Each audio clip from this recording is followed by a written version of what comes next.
Welcome to Syncreate, a show where we explore the intersections between creativity, psychology, and spirituality. We believe everyone has the capacity to create. Our goal is to demystify the process and expand the boundaries of what it means to be creative. I'm Melinda Rothaus, and I help individuals and organizations bring their dreams and visions to life.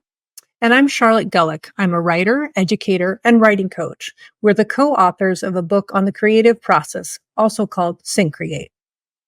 At Syncreate, we're here to support your creative endeavors. So if you have an idea for a project or a new venture, please reach out to us for one-on-one coaching. Hey, everyone. We're back with a podcast quickie on creativity and some quick bits for you to think about. And today we're talking about time management and prioritizing your work. Yes. So why is this important? So sometimes the larger goal can feel very overwhelming. We may have a vision for a project and we know where we want to get to, but all the steps that it's going to take to get there feels like, how am I ever going to do this, right?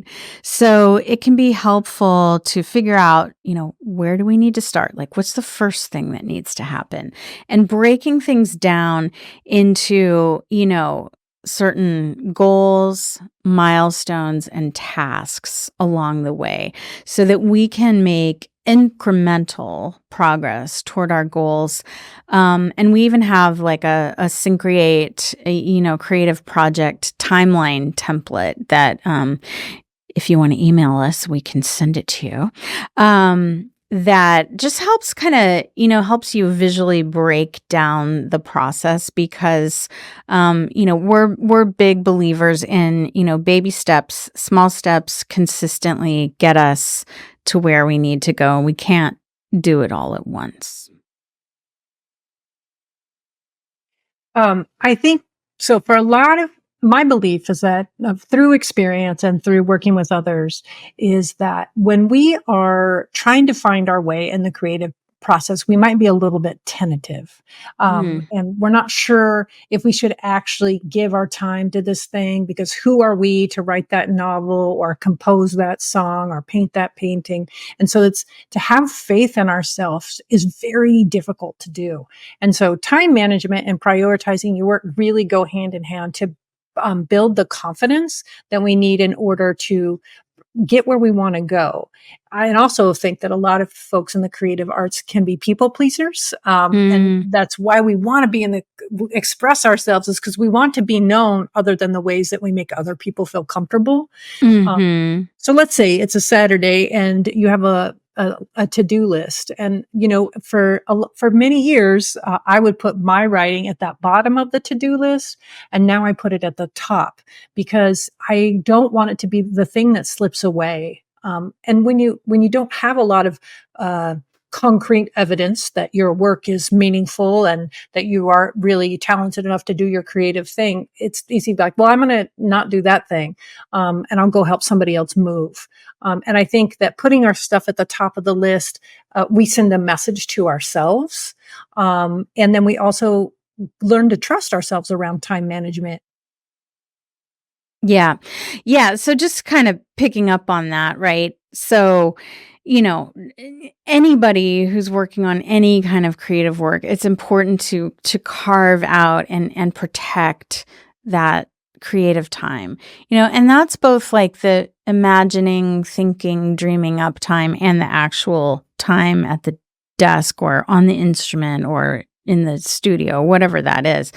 There's so many temptations and so many demands on our time, like you were saying, and that sort of urgent versus important kind of thing. Like, well, this person wants me to do this and I've got to get this thing done. And, all these things seem really urgent. So I've got to put them in front. And so we have to be almost like vigilant or disciplined in really carving out that time for our creative work. So yes. I would add Yeah. I would add to that, in that carving and in that discipline, for me, I've had to learn that I can do that with a lot of love and compassion, but I actually Mhm. can show up better for other people when I have connected to myself and my creativity.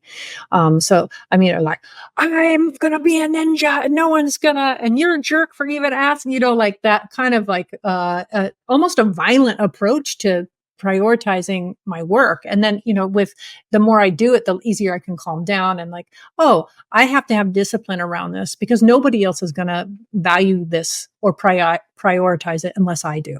That's it. That's it, right? I mean, we have to be the guardians and the gatekeepers of our own creative time because no one else is going to do it for us. Yeah. And building on what you said about like the competition for our attention is extreme. Um, Mhm. so like, Mhm. and not knowing, and we've talked about this before, but not knowing what we're doing is part of the creative process. And if we start to fill that in with other people's creative ideas, then we're actually interrupting our relationship with ourselves and our creativity. Like for me, it's Instagram, like scrolly, scrolly, scrolly. Yeah. And I just learned that you can put it on grayscale and Oh, it changes it. It's not interesting. Um, interesting. That is interesting. and I was like, I'm only going to do, this much time of, Instagram a day, but like, well, maybe or it becomes my reward for having prioritized my own work. Yeah. Um, but like you said, that guardian, and I think a compassionate guardian of our work allows us so that we can be a better citizen in the creative community. Yes. Yes, absolutely. And, we've kind of touched on this before. Some of us work best in the morning, some in the evening, but, it can be helpful to find that time, especially if you've got kids or whatever, either first thing in the morning or late at night or, a time when there aren't a million other things going on. So everyone's schedule and rhythm is a little bit different. But once you find that time, then you can start to build a routine around it. So, our pro tip today is to prioritize your work and put it at the top of your to-do list, not at the bottom, and actually block out time in your calendar. This can be so helpful. Like any other meeting that you have, any other appointment, like block out chunks of time for your creative work and approach it just like you would any other meeting or any other commitment. And, see what happens. Do this over the course of a week or two and notice what happens. Even if you maybe didn't quite hit the goal, you probably came further than you would have if you hadn't blocked that time off. And over time, after a month or so, then it starts to feel like a habit. You've created a habit that you can really run with. And I think the muscle memory of it is so important because then it just makes entry into the creative process so much easier each time. For sure. Find and connect with us on YouTube and social media under Syncreate, and we're now on Patreon as well. If you enjoy the show, please subscribe and leave us a review.